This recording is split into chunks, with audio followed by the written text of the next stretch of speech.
2 weeks before our 180-person wedding, my fiancée leaned in and admitted she still had feelings for her ex. I told her, then go be with him. After that, I calmly called off the wedding plans, canceled the arrangements, and put the house up for sale. She assumed I was bluffing, until the moving trucks pulled into the driveway. My name is Evan. I am 31, and I work in IT project management for a hospital network in the Midwest. Most days are tickets, meetings, and putting out small fires, then gym, dinner, bed.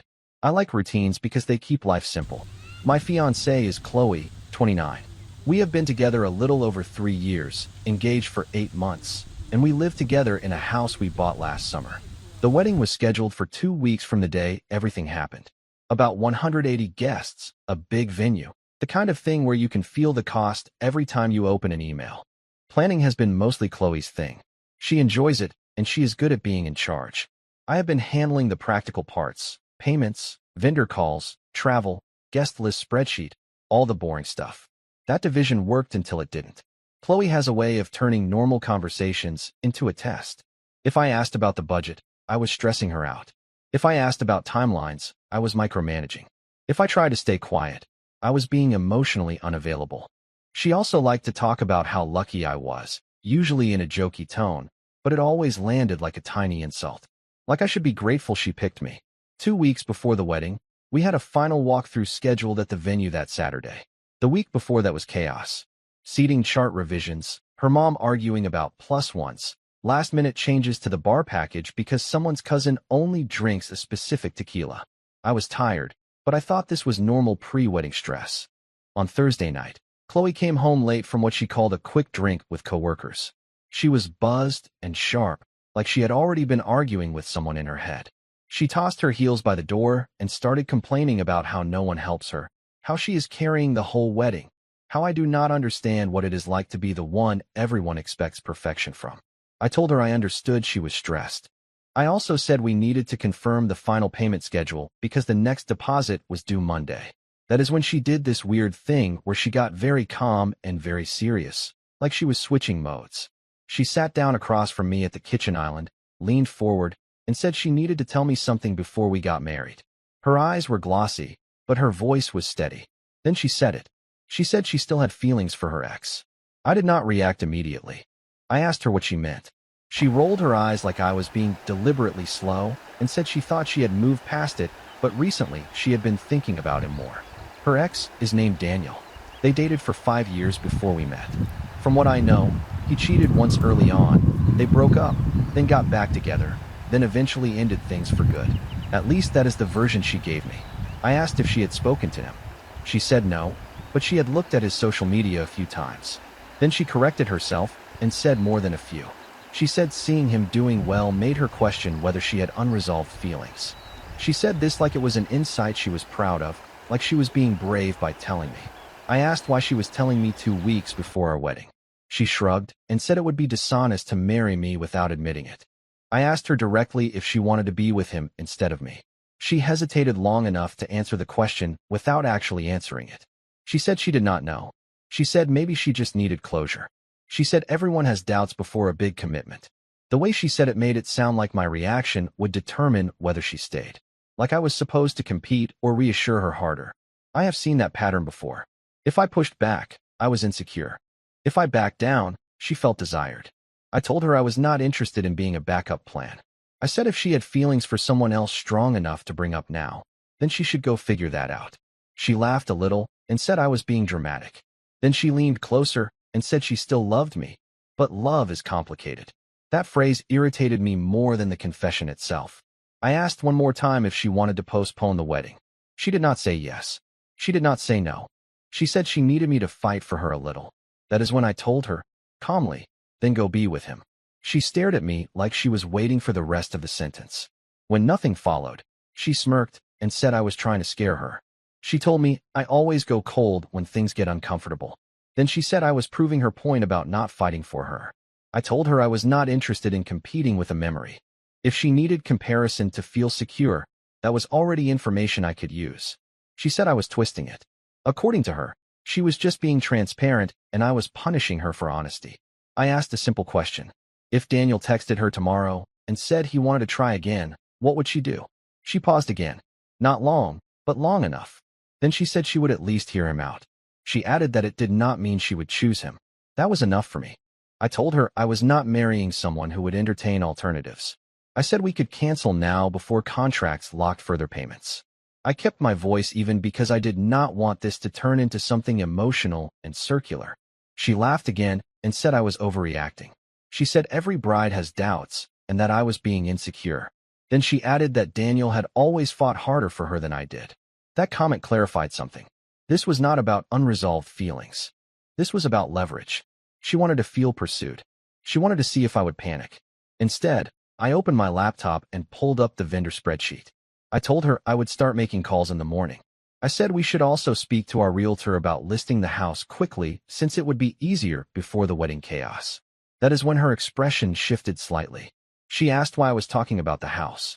I reminded her we bought it together and neither of us could comfortably afford it alone. She told me to stop being ridiculous and said we would talk about this when I calmed down. I told her I was calm. The next morning, I went to work like usual. I had a vendor call at 9 and a deployment meeting at 11. I did not text her anything emotional. Around 10, I stepped out and called the venue coordinator. I told her we needed to cancel the event. She explained the contract terms. We would lose the latest deposit, but avoid the final balance if we canceled before Monday. I confirmed in writing while I was on the phone. After that, I called the caterer, the photographer, the DJ, and the florist. Same process. Some deposits were non-refundable. I accepted that. It was still cheaper than a divorce. By early afternoon, I had emailed the guest list through our wedding website and marked the event as canceled. I kept the message short and neutral. Due to unforeseen circumstances, the wedding would not be taking place. Qley started calling me around noon. I was in meetings, so I let them go to voicemail. The messages shifted in tone. First annoyed, then confused, then angry. She said I needed to stop embarrassing her. She said I was taking things too far. When I got home that evening, she was waiting in the kitchen. Her makeup was done like she had filmed a video or taken photos. She immediately asked if I had actually canceled anything. I said yes. She asked which vendors. I listed them.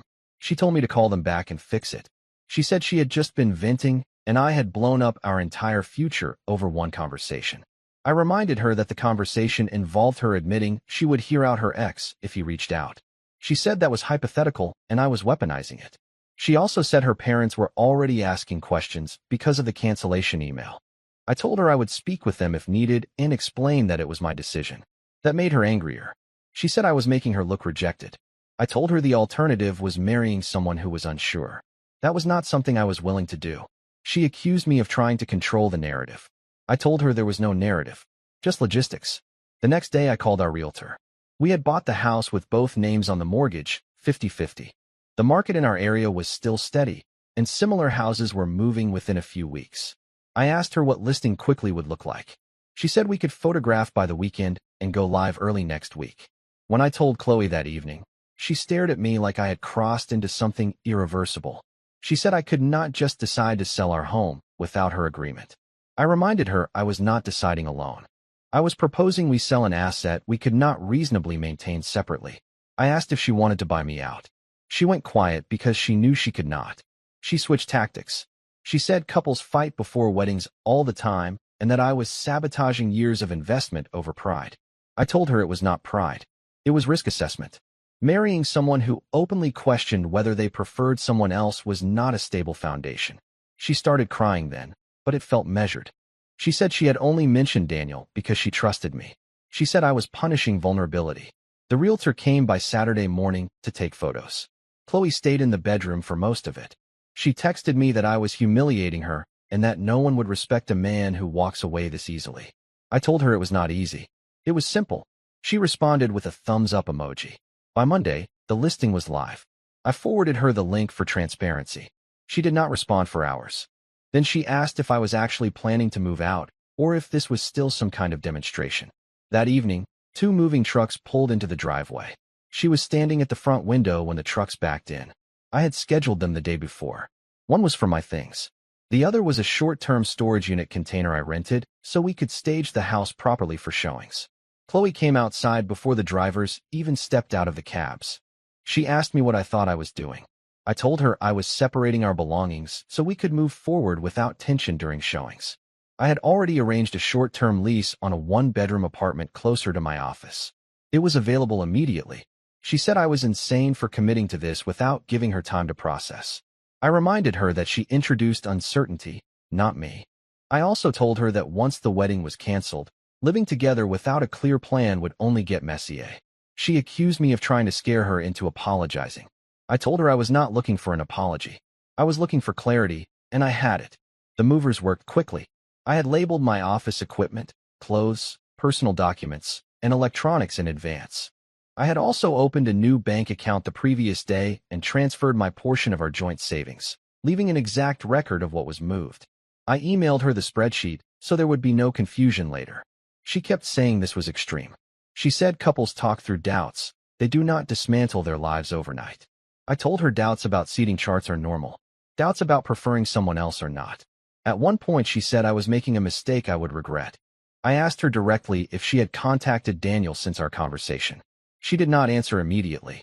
Then she said that was none of my business anymore. That was the first fully honest thing she said. By that evening, my side of the closet was empty and the guest room was cleared for staging. I left the keys on the kitchen counter for her copy and kept mine.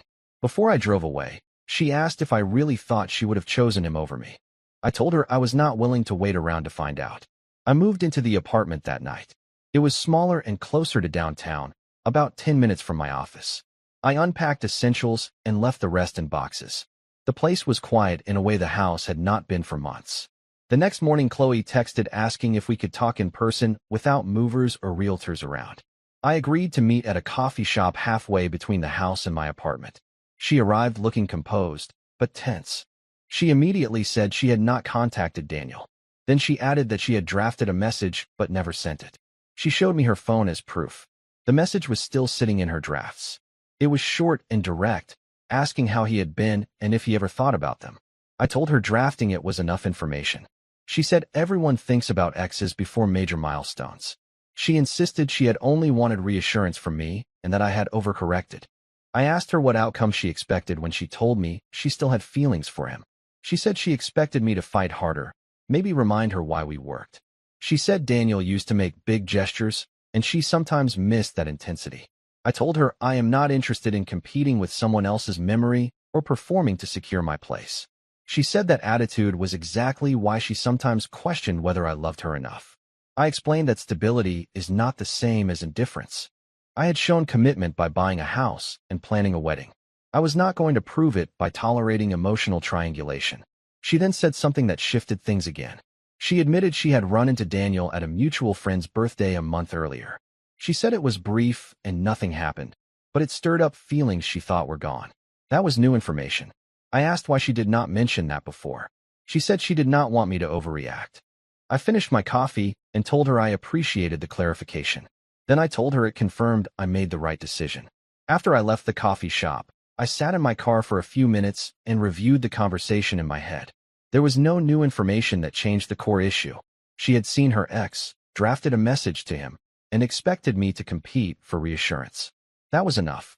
Before I started the engine, I blocked her number. I also removed her from social media and muted notifications from her family. We still had email open for house logistics, and the realtor was copied on everything important. There was no reason for direct contact beyond that. Later that afternoon, I drove to the house to collect the last of my documents from the office filing cabinet and a few tools from the garage. When I walked in, she was in the living room scrolling on her phone. She looked up and said she had been trying to call me. I told her I blocked her number and that we could communicate by email if necessary. She stared at me like she was waiting for me to soften it with a joke. I did not. She said blocking her was childish. I told her it was a boundary. I was not interested in late-night emotional reversals or arguments that would loop back to the same issue. She followed me to the office and said she had been thinking about what I said. She claimed she never would have actually met up with Daniel, that she only wanted reassurance from me. I asked if she had deleted the drafted message. She hesitated, then said she did not see why that mattered anymore. That answer confirmed the pattern. I gathered the documents, closed the drawer, and told her the house showings were still scheduled for the weekend. She asked again if we could pause everything and talk it through properly. I told her we had already talked. That evening, our realtor called. We had received an offer above asking price. The offer came in that evening. It was above asking, clean financing, flexible closing. Our realtor said it was strong and unlikely to improve much with a counter. I forwarded the details to Qley by email since her number was blocked, and that was not changing. About 20 minutes later, she replied asking if we should counter anyway. The message read like we were still operating as a team, making strategic decisions. I wrote back that I preferred to accept as is. Certainty and speed mattered more than pushing for marginal gains. The sooner it closed, the sooner we both had clarity. Her next email was longer. She said everything felt rushed and that I was not giving her space to think. She said most couples who hit turbulence before a wedding pause and reassess instead of dismantling everything within a week. She also wrote that she never believed I would actually move out. That sentence explained a lot. I replied that once the wedding was canceled and I secured another lease, continuing to live together would only create confusion. Listing the house was the most practical solution given the mortgage size. I kept the message focused on numbers and timelines. She responded by asking if there was truly no scenario where we could reconsider after some time apart. I told her I was not interested in an indefinite pause where we stayed emotionally attached while evaluating alternatives. That is not how I operate. There was a long gap before her final message that night. It was short and practical. She asked about the estimated closing date and how long she realistically had before she needed to move. I told her escrow was projected at 30 days and that we would both need to be out before final walkthrough. I added that the proceeds would be split evenly after the mortgage payoff and fees, as originally structured. She did not argue with that. I signed the acceptance electronically before going to bed. Closing moved quickly. The inspection came back clean. The buyers did not ask for repairs beyond a minor credit for a loose deck railing. We signed everything electronically and scheduled the final walkthrough for 4 weeks out. During that time, all communication stayed in email with the realtor copied.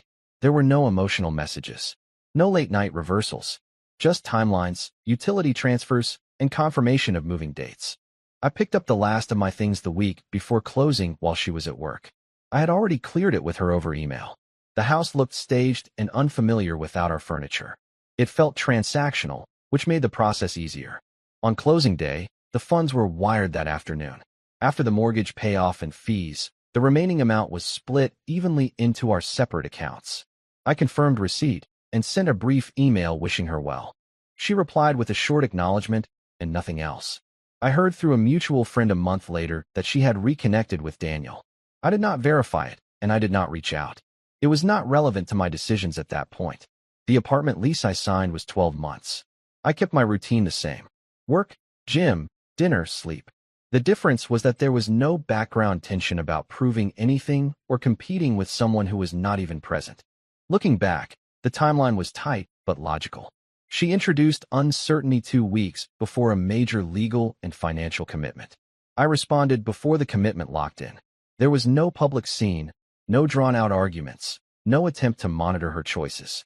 She assumed I was bluffing. I was not. The trucks, the listing, the block number, the signed documents. None of it was dramatic in the moment. It was just a sequence of decisions based on the information I was given. That is where it ended.